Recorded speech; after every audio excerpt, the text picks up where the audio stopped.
Hello, my name is Sifu John Constantine. I'm the chief instructor and founder of AMA, Wing Chun Kung Fu. So what I'd like to do in this short video is take you through the basics on how to turn in the Wing Chun turning stance, which we call Juen Ma. Stay tuned. Okay, so what I want to do in this short video is take you through 3 fundamental exercises that's going to help you learn how to form the basic shape, frame and structure of the turning stance, but more importantly teach you how to turn correctly. So the first exercise is just going to be dedicated towards understanding the basic shape and frame, or a word that's used quite frequently, the structure of the Wing Chun turning stance. So the Wing Chun turning stance generally incorporates the upper, or it connects both the upper and the lower sections of the body. Specifically, it focuses on 6 joints, which are the ankle, the knee, the hip, the shoulder, the elbow and the wrist if you're punching. So what we're going to do, we're just going to go through the basic shape and frame before you actually go into turning. Okay, so what I'd like to do for this first exercise is take you through the basic shape, frame and structure of the Wing Chun turning stance before we actually start turning in the stance, covering a 45-degree angle. So what you do is you stand with your feet together, your shoulders back, your back's nice and straight, your arms are relaxed by your side. You form your salutation because you want to switch your brain onto the fact that you're about to do some focused training, and obviously you just do not want to be interrupted, you want to be focused. Do your salutation and open your basic stance like so. So just make sure, because every Wing Chun stance is a variation on Yichi Kim Yin Ma. So these are the basic principles of the stance that you've learned in the very first session. So just make sure that your knees are bent, your feet are turned inwards, and you're sitting down deep in the stance, which we call Lock Ma, which is pretty much just sinking towards the ground and obviously connecting to the surface area. So you want to make sure that you're standing in the correct position before you do anything else. You make sure that your spine's neutral in space, and then all I want you to do is we're going to work from the ground up. What I'd like you to do is to turn or pivot on the ball of the foot and just bring the heel inwards like so. So that would be step 1. So you're here like so, your hands are back, but because I'm teaching, my hands are nice and relaxed. You're here, I want you to just turn in the stance and bring the heel inwards, which shortens or narrows the stance. It's basically protecting the groin.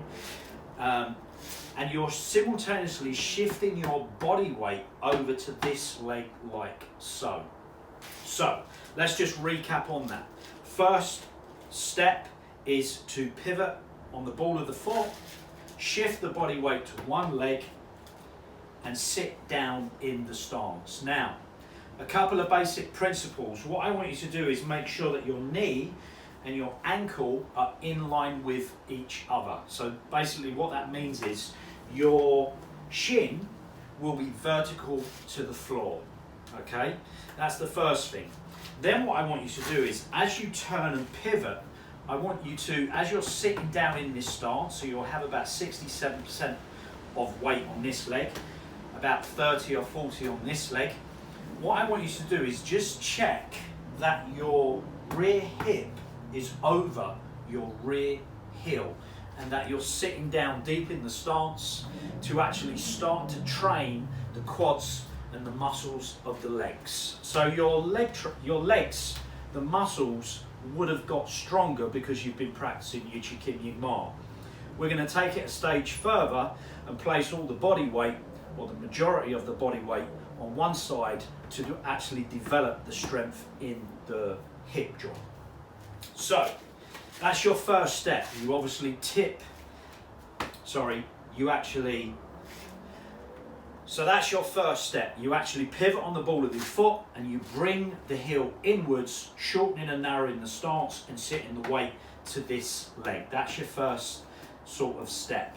Your hands are going to be back, so what I want you to do is make sure that your center line is facing off to a 45-degree direction.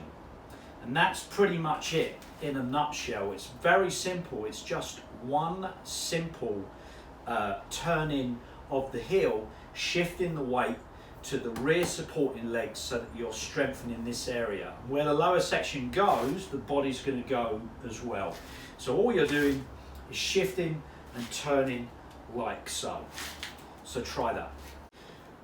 Okay, so now that you've learned how to open the basic stance and obviously pivot on the left ball of the foot, turning the heel inwards, shifting the body weight to one side, what I'd like you to do is in this position, I just want you to check that your toes are in line with each other, your feet are roughly facing off in the same direction, around 45 degrees, and if you look behind you, you should be able to see that your heels are in line as well.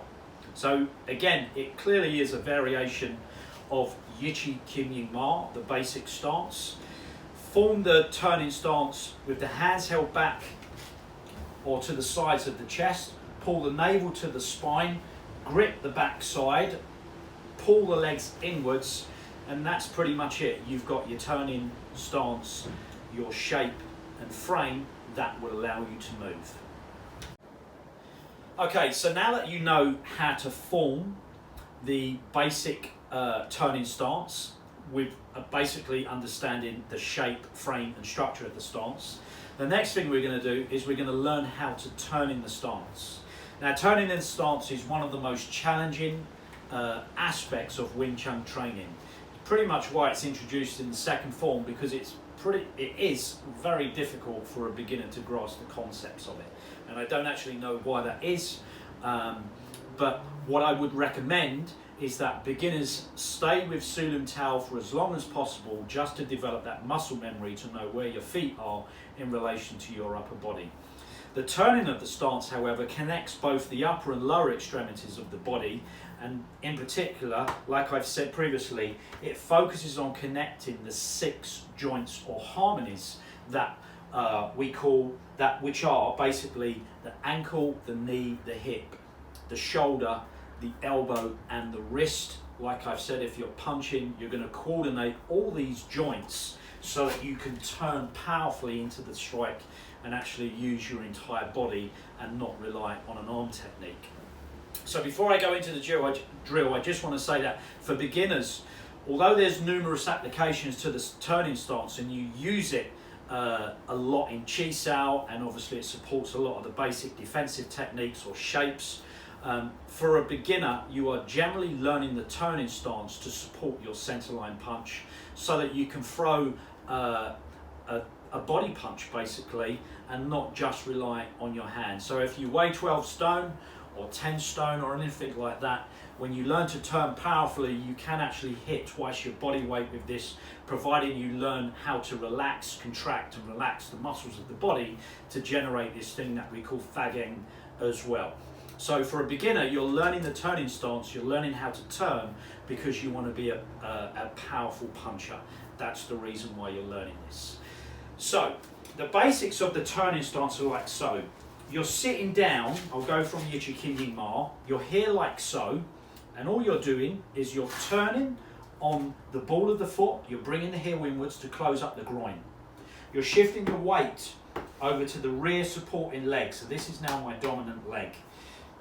I'm bending the knees and the rear hip is over the heel like so. In addition to that, you're tucking the tailbone under, which is what we call a posterior tilt, which is basically to protect the lower back and to align the spine so that we've got a nice safe position to work from. So you're sitting down deep in the stance, your ankle is, your knee is over your ankle and your shin will be straight. Your weight distribution is 70 or 60% on the rear leg and 30 or 40% on the front leg. Now for beginners, I recommend you put as much weight as possible on that lead leg to really strengthen and train the hip joint and the knee joint and the ankle joint. However, I must clarify that the more advanced you get in Wing Chun, the less you put the weight to the rear leg, because it's not actually a great idea to place all your weight onto the rear leg because you can be pushed off balance. So let's understand how we're turning. So you're sitting in the basic stance. So what I want you to do now is you turn on the heels, not on the balls of the feet. Okay? So from this position, you have to pull in with the legs, and you have to basically coordinate what I call the pull and push principle, which is universal. It's taught in every martial arts system. If you're pushing a punch forward, you will be pulling to have a bit of rotation, which is going to increase your power. And I come from a Taekwondo background as well. I understand everything about why we push and pull. So with regards to the Wing Chun turning stance, you're sitting down deep in the stance. You're actually going to push the hip, the knee and the ankle forward so that you can rotate. Now as you do that simultaneously, you're turning on your heels. What I want you to do is, as you push this hip, I actually want you to pull this hip, knee, to help you turn. And what I want you to do is just notice that, I'll go to the extreme here, I'm sitting back with the weight on the stance. When I turn, my weight shifts over.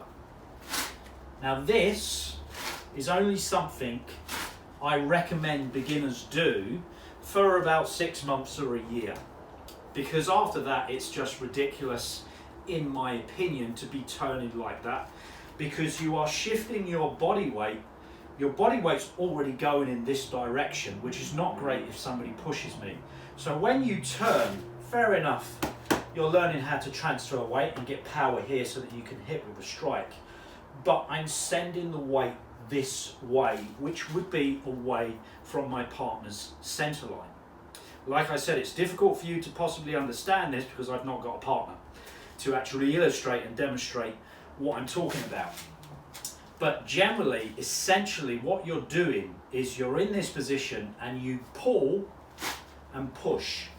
I pull and I push. And like I said, for the opening movements, just learn how to shift your body weight, turning on your heels, like so, pushing and pulling, push and pull, push and pull, push and pull. So let's recap on what we've got. We're sitting down deep in the stance. My weight distribution is 50-50.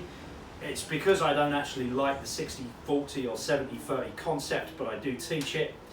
You're sitting down deep in the stance, 50-50, or more of the weight to the back so that you can lift the front leg. You pull this hip and shoulder, or this side of the body, and then you push this side. And you'll notice, because some people turn differently, or I would say all lineages turn differently. Some people turn like that, especially in the second form. Turn like this, shifting the body weight from side to side. And obviously this leg is straight as well, which is not great in the context of self-defense, because you want to keep your legs bent for many reasons, but most importantly, when you do turn in this way, you're actually trying to throw people off or displace power or forward pressure, which is directed to the center line. That's the reason why you're turning. And I haven't gone into that because I just want to get you to get the basic shape and frame and the actual action of turning. So you're here, pull and push, pull and push, pull and push. If you want to go to the extreme, shift over and shift the weight, just to help you get a feel for what it's like to turn. Try that. Okay, so for the next exercise, what I want you to do is to learn how to use the turning stance as a different way of facing your opponent. So I haven't actually gone through the basic fighting stance or forward stance, which we know as Juen Ma. That's going to come a little bit later. So what we're going to do now is I'm going to just show you an alternative way of standing towards your opponent, which is different to Juen Ma and is very different to Juen Ma. So let me just show you the basic stance. You have, this is Juen Ma. This is Juen Ma. The next stance is Juen Ma, which is a side stance. It's a turning stance, but if you look at the simplicity of Wing Chun, because I'm actually someone that believes that there is only one stance in the Wing Chun system, the rest are just variations, but you really wouldn't need to name them unless you're performing a specific action.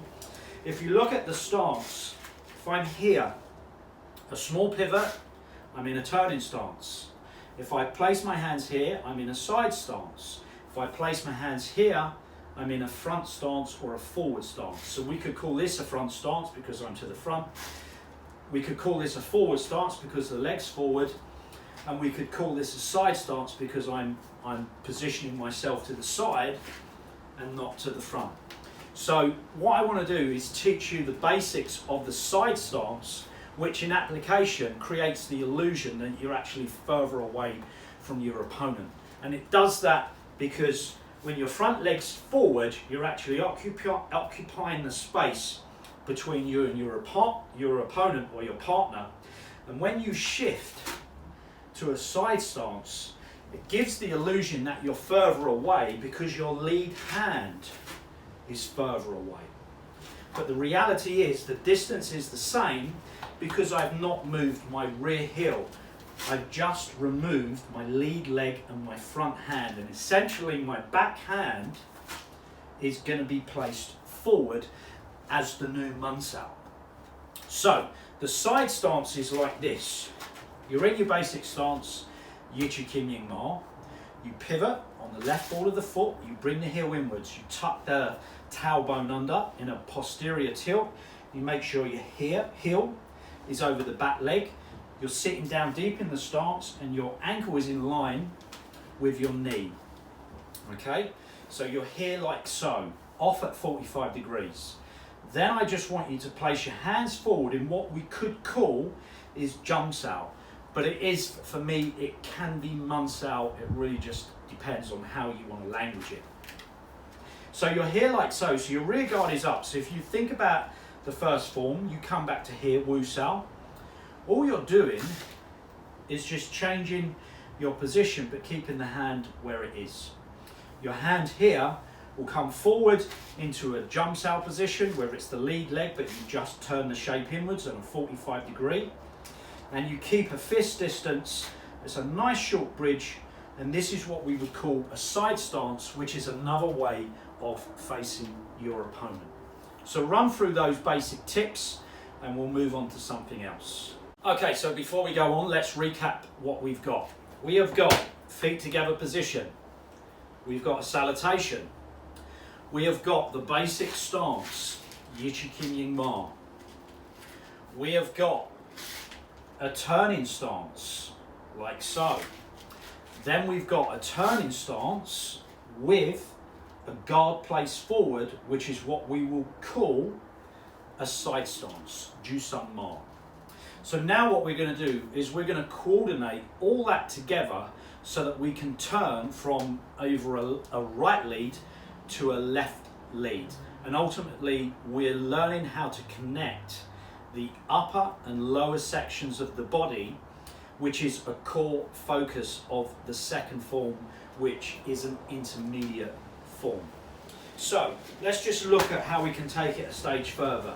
You're here in your side stance. What I want you to do now is I want you to turn on your heels and I want you to pull your hip and shoulder and push with the other shoulder. So I'm pushing and I'm pulling with this side, and I'm turning on my center line. 1, 2, 3, 4, 5, 6. Now you can pass through the center if you want to, or you can just change the shape and just jump down slightly. Experienced practitioners will flick the wrist. Beginners or intermediates will generally just form a solid shape and not actually use this subtle wrist action, which I like to use quite a lot in Gansao and Jumsao to really destroy any kind of attack that's coming to me. And obviously it's an action for the basic chop as well, from each of the forms. So you're here, you turn on your center line, turn on your center line, turn on your center line, turn on your center line. If you want to, turn over, turn, turn, turn. Just to get you to become familiar with shifting the weight over to the right and to the left. However, like I've said, I'm not someone that encourages this. I don't think it's very practical as such to shift your weight like that. And more importantly though, when you are turning, you want to turn into a person's center line and not actually turn away from their center line, which would be counterproductive. Okay, so let's recap the session that we've gone through today. The turning stance is introduced and developed throughout the second form. The stance basically teaches you how to connect the upper and lower extremities of the body and connect mainly the 6 joints, which are the ankle, knee, hip, shoulder, elbow and wrist. For a beginner student, the stance is taught as a means to support punching so that you can hit with your entire body. For an intermediate student and advanced student, however, the turning stance is used in a very different way and pretty much follows the basic techniques or concepts that are taught in the second form and the wooden dummy form. Now, the reason why I teach the turning stance to beginners is because for the first 6 months or a year of their training, the only thing I really care about is getting my students to punch with just so much power. If you look at Wing Chun Kung Fu, if you look at Kyun, the word, I've always said it, the secret to Wing Chun's effectiveness is in the title. Kyun is a fist. When you hit someone, you cannot use your arm. You need to have good structure and alignment of the joints. You need to be really well supported so that you don't actually injure your wrists as such. And you want to make sure that you're hitting with your body weight, your own body weight. And like I said, if you get this technique down, if you get the structure right, providing you know you can actually contract, relax and contract your muscles and actually turn and hit with some kind of power and contraction, if you are able to do that, then you will be able to hit more than your body weight, which is essentially what we want. And that's pretty much the goal of a beginner Wing Chun student in our organization, is to basically teach students to hit with power. Because if you don't want to continue your Wing Chun journey, at least you've learned how to hit and strike effectively, which is a cornerstone in self-defense. Because if you're attacked, you really the best way to stop someone if they're throwing punches at you or anything like that, because you don't want to go around and hit people for silly reasons. But if you do decide to engage in some kind of way and you do have to use physical force as such, then you have to hit people really hard. And the only way to do that is to use this turning punch or turning stance to actually support the centerline punch that I'm going to be teaching in the next session. So what I'd like you to do is go through this video again, and I'll be honest, it's actually quite difficult to teach everything there is about the turning stance within 10 to 15 minutes. It's virtually impossible to actually do that. I mean, like I've said, I've been teaching for over 20 years, and my students are still learning about the turning stance. And if you think of Wing Chun, there's not many techniques in the Wing Chun system. But like I've said to my students, what makes an advanced student is not only their depth of knowledge within the techniques, but it's how you apply those basic techniques in multiple scenarios. And that's pretty much the difference between an advanced student, a Sifu, a master, and a beginner student. It's that depth of knowledge in being able to apply basic techniques. So try these basics, and you can let me know how you get on, or you can ask and I'll just do another short video just to help you learn more about the turning stance. Thank you.